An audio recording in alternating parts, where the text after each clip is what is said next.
Two guys retire on the exact same day. Same age, same job, same boring beige cubicle they sat in for 30 years. They both have $1 million in the bank. Same number, same zeros, same everything. Fast forward 12 years. One of them is sipping an old-fashioned on a balcony in Scottsdale, watching the sunset, wondering whether to fly first class or really first class to see the grandkids. The other one is back at work, part-time, greeting people at a warehouse store, asking strangers if they found everything okay.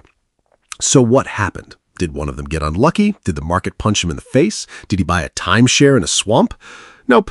Well, maybe the timeshare.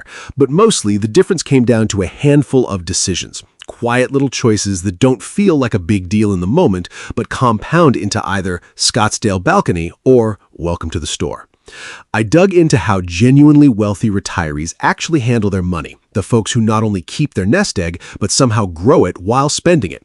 And there are 7 mistakes they almost never make. And I'm going to be honest with you, number 4 is one that good people mess up the most because their hearts are in the right place and their wallets are on fire. And quick disclaimer before we dive in, I am a guy on the internet with a whiteboard. Nothing here is personalized advice. Talk to a real professional before you do anything drastic. Cool? Now let's get into it. Mistake number 1, hoarding cash like the apocalypse is Tuesday. Broke retirees love cash. And look, I get it. Cash feels like a warm blanket. It's in the bank, it's not going anywhere. The number doesn't blink red on a Tuesday morning when the market sneezes.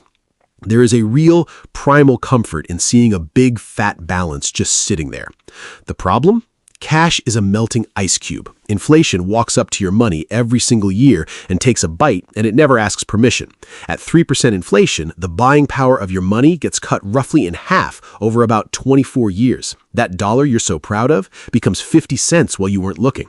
So here's the move broke retirees make. They panic in 2008 or 2020 or whenever the headlines start screaming, and they yank everything into cash until things calm down. And then things calm down and they just stay in cash because now they're scared and the market recovers without them.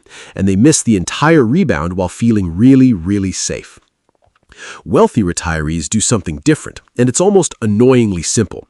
They keep a cash cushion, usually somewhere around 1 to 2 years of living expenses, sitting in a high-yield savings account or short-term bonds, not under the mattress, not in a checking account earning 0.01% interest, which is basically the bank saying, thanks for the loan, here's a nickel.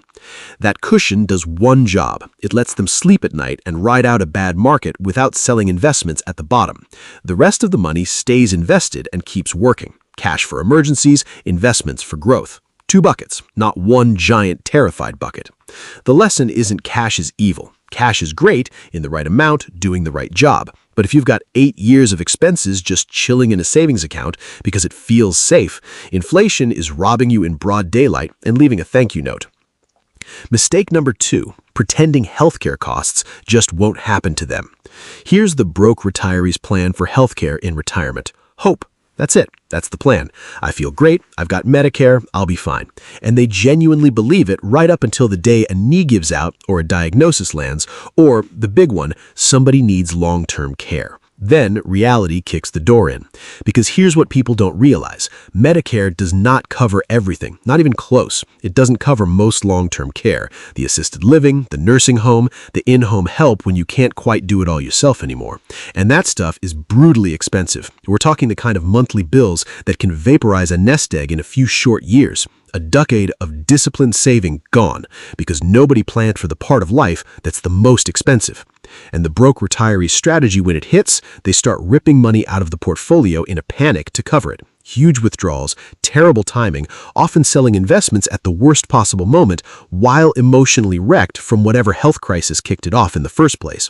It's the worst money decisions you'll ever make, made during the worst week of your life. Wealthy retirees treat healthcare like the freight train it is. They see it coming from a mile away and they plan for it. They build a dedicated cushion for medical costs. A lot of them use health savings accounts during their working years, which are basically a cheat code. Money goes in tax-free, grows tax-free, and comes out tax-free from medical stuff. Some look hard at long-term care insurance. Others just carve out a chunk of the portfolio and label it, "This is the just-in-case money, hands off." The point isn't the specific tool. The point is they decided in advance that this was coming, instead of pretending they'd be the one person in history who never gets old. The broke retiree assumes the best and gets ambushed. The rich retiree assumes the freight train is real and steps off the tracks early. Mistake number 3, trying to time the market like they've got a crystal ball.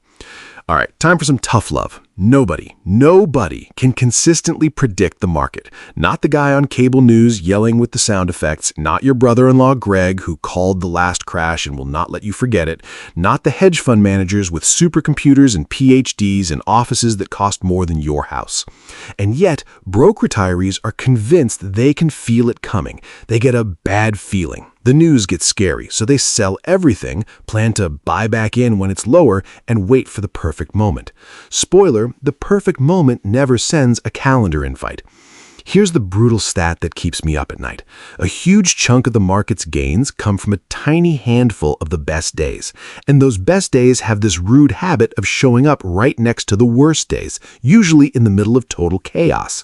If you miss just the 10 best days in the market over a couple of decades, your returns get absolutely gutted. And guess when those best days happen? When you've panic sold and you're sitting in cash watching, feeling smart for about 6 hours before the rebound leaves without you. It's like leaving a baseball game in the 7th inning to beat traffic and the team scores 8 runs in the 9th while you're sitting in the parking garage listening to it on the radio, slowly dying inside. Wealthy retirees don't try to time anything. They have a plan, they automate it, and then they get out of their own way. They rebalance on a schedule, not on a feeling.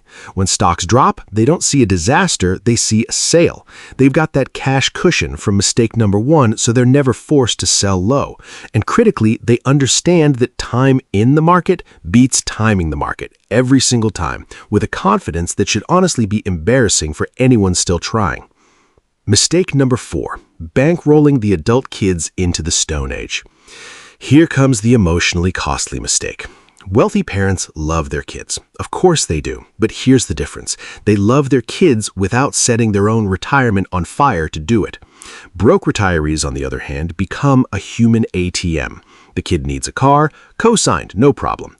Then the kid needs help with rent. Then it's the wedding. Then the down payment on a house. Then the grandkid's private school. Then the business idea. Oh, the business idea. There's always a business idea, and it is always going to revolutionize something.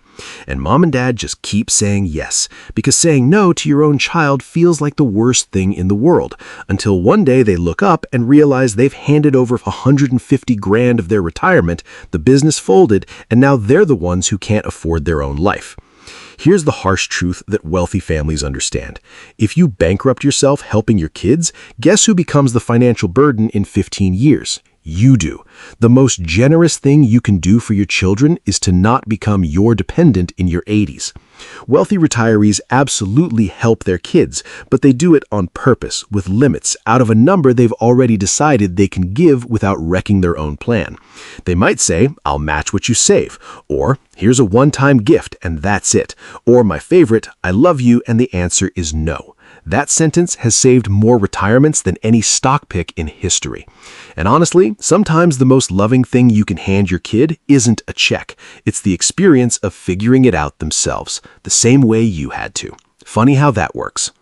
Mistake number 5, bleeding out from fees they don't even notice. This one's sneaky because it's invisible. There's no scary headline, no dramatic crash, no moment where you feel the pain. It just quietly drains away in the background, like a vampire who's also really polite about it. I'm talking about fees, specifically investment fees and advisor fees that sound tiny but are anything but. Here's the trick that the financial industry doesn't exactly shout from the rooftops. A 1% fee sounds like nothing. 1%, who cares? But over a 30-year retirement on a large portfolio, that 1% can quietly eat a staggering chunk of your total wealth. We're talking potentially hundreds of thousands of dollars, sometimes more than that. Why? Because it's not just 1% of your money. It's 1% of your money every single year, plus all the growth that money would have earned if it hadn't been skimmed off the top. Compounding works against you just as hard as it works for you. Broke retirees have no idea what they're paying. None. They've got an actively managed fund charging a fat expense ratio to underperform a simple index fund. They've got an advisor taking 1% a year who they talk to once every leap year. They're paying premium prices for vanilla results, and they don't even know it's happening. Wealthy retirees are ruthless about fees. They know that low-cost index funds exist, charging a tiny fraction of what active funds charge, and often beating those active funds anyway. They ask their advisor the magic question: how exactly are you paid, and what is this costing me per year in real dollars? And if the advisor gets squirmy and starts using a lot of words, that's the answer right there. Mistake number 6, winging the withdrawal strategy like a drunk pirate. Everybody obsesses over how to build the nest egg. Save, invest, contribute, max it out. Great, love that. But here's the dirty secret nobody talks about. Figuring out how to spend it down is actually the harder problem. And broke retirees show up to it with a strategy I can only describe as, I'll just take money out when I need it. That's not a plan, that's a vibe. Here's the danger.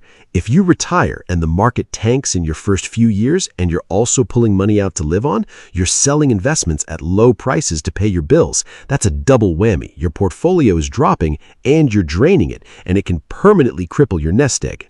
Two retirees with identical average returns can end up in completely different places purely based on the order those returns showed up. Wild, right? Same average, different order, different outcome.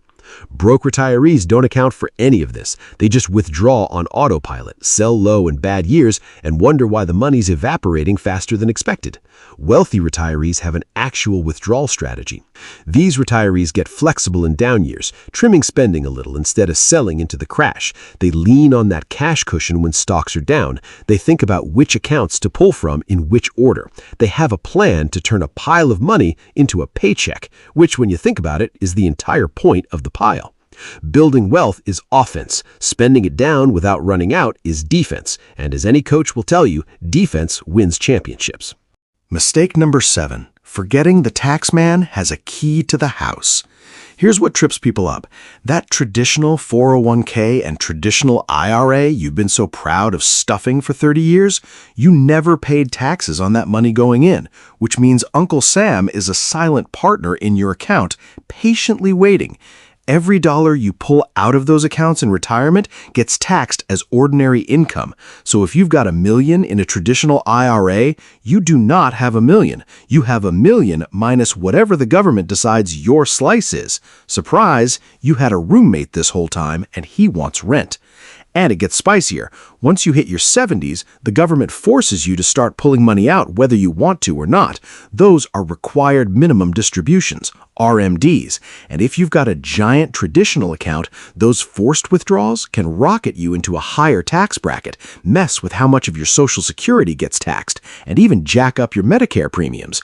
It's a whole chain reaction, and broke retirees never see it coming because they never planned for the type of money they have, only the amount. Wealthy retirees think about taxes years, sometimes decades ahead of time. They spread their money across different tax buckets. Traditional accounts taxed later, Roth accounts that grow tax-free and come out tax-free, and regular taxable accounts. That mix gives them control. In low-income years, especially early retirement before Social Security and RMDs kick in, they might do Roth conversions, deliberately moving money from a traditional account to a Roth and paying tax now at a low rate to dodge a much bigger tax bomb later. They manage which accounts they pull from when to keep their tax bill smooth instead of letting it spike. It's the difference between how much do I have and how much do I actually get to keep. And the second question is the one that matters, because you can't spend the government's portion. Believe me, I've checked. And here's the thing I really want you to walk away with. Notice what's not on this list. There's no secret stock, no magic crypto, no one weird trick the banks don't want you to know. Building and keeping wealth in retirement isn't about being a genius. It's about not making a handful of human, very avoidable, very expensive mistakes. So, here's my challenge for you. Pick just one of these, just one, the one that made you go, oof, that's me, and do something about it this week. Check your fees, price out long-term care, have the awkward conversation with your kid. Whatever it is, one step. Future you, sitting on that Scottsdale balcony, is going to thank present you for it. If you found something, give it a like and let me know below which of these 7 hit you the hardest. Now go forth, keep more of your money, and I will see you in the next one.